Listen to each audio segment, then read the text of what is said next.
essentially as many notes as you could play on those really early instruments. And that was a bit of a bugle call. Taps, probably know it. If you hear bugle music today, it's being played on an instrument similar to this. So, get to the 19th century. Most of the bands, really early 19th century, this is around 800, they were a good mix of woodwind instruments and brass instruments.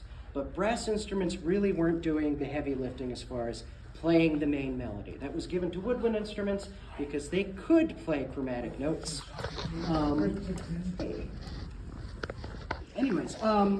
So two new mechanisms invented at the very beginning of the 19th century to fix this problem. The first was keys.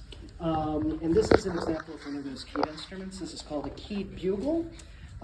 If you are familiar with jazz music, the flugelhorn, this is the granddaddy of that instrument. This is the exact same instrument, just that instrument has valves like on a modern trumpet, like this instrument here, a cornet. And these instruments have very unique sounds. So I'm going to play just a bit, beginning of a solo piece for keyed bugle.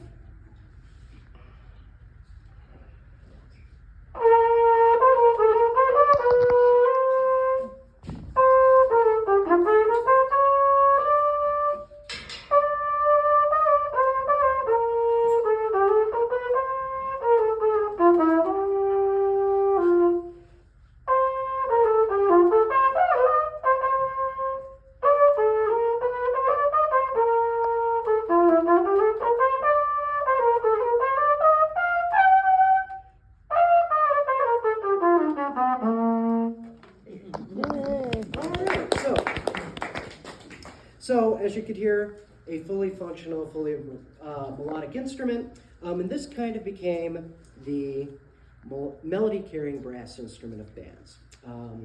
Problem with this system, it's very complicated. This instrument has 8 keys. The teeny tiny version of it, the one that's pitched even higher, in E flat has upwards of 12. So these were really only played by professional musicians, but the second system that was invented is one we're more familiar with today. It's the valve system. So, very easy physics. This system takes a pipe, you open a key, it makes the pipe shorter, raises the pitch of the instrument. That way you can get more notes. This does the exact opposite. You play a note.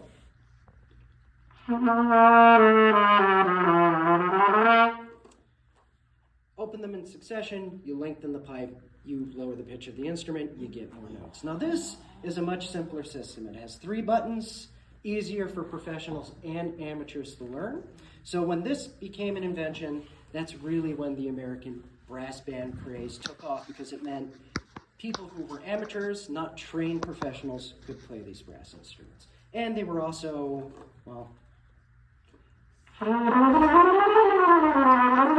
you can do a lot of chromatic fast things that are very showy very easily, whereas if I were trying to do that on this instrument, it would be quite a bit more difficult. About what date would you say this one? Oh yes, so I was going to get to that, but since we had a question, this is an original keyed bugle, made around 1830. Wow. It was restored for me by a friend of mine named Rob Stewart. You're going to see a few pictures of instruments restored by him. And this, a point I'm going to get to in a moment, the second big contributing factor. So we have new brass instruments that can play chromatically, but also importantly, they are now being made cheaply, specifically in Germany. There's a region of Germany called the Falkland that is was a center in the early 19th century of music instrument manufacturing, and they used a really early form of factory production. Not on an assembly line a la Ford, but in terms of division of labor. So what they would do is one family would specialize in making bells, another family would make the keys, another family would make mouthpieces, and another family would make lead pipes, and then the other family would get all the parts and put them together. This has allowed you to make many more instruments very quickly and make them very cheaply.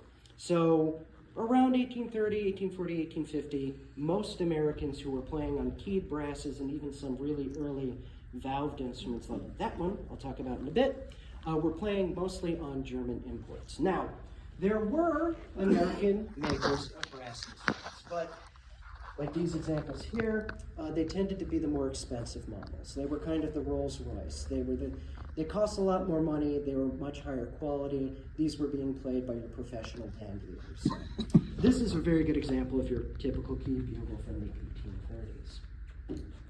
So yeah. All right. Dr. Apple, you're calling the silver one brass, but does brass come in silver color? Okay, well, all right, so I'll make you do. One last question. I'll answer questions at the end, but just to answer very quickly. So this is still a brass instrument. It is brass underneath. It's silver plated. Oh, okay. This is the case with most modern brass instruments. There are a few exceptions, including that one over there that I will get to in a moment. But moving on. Thank you. No problem. So that's a little bit about the development of brass. Talked about American makers, talked about other we also talked about the advantages. Now, one of the other really big advantages of the new brass instruments that were being made is they were being made in families.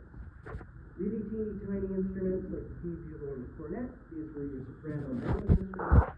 And then you had bigger instruments. Section of the band, and then you had really big instruments like tubas. And this allows you to make an entire ensemble just out of brass instruments. This is also a really good economic benefit in that you can have a band of about 10 to 16 players, which is what a 19th century band essentially consisted of. And that would supply enough music for everybody in a big crowd to hear. Whereas, a symphony orchestra, you need 20, 30 strings or something like that. It's much more expensive. So this was more economical. You needed fewer people, and you could play nice and loud.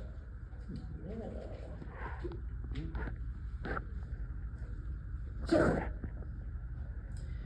moving on to the Civil War. So, American brass bands continued to develop through the Civil War years. By then, keyed brass instruments like the keyed bugle had essentially fallen out of use, and by then, Americans were mainly using valve brass instruments. Now, by the 1850s, there were about 3,000 bands formed in America, and after that, it just kept growing.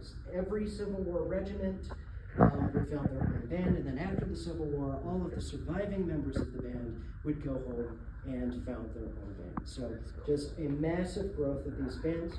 And by the 1870s, brass bands in America really were ubiquitous. They were a very important part of American culture.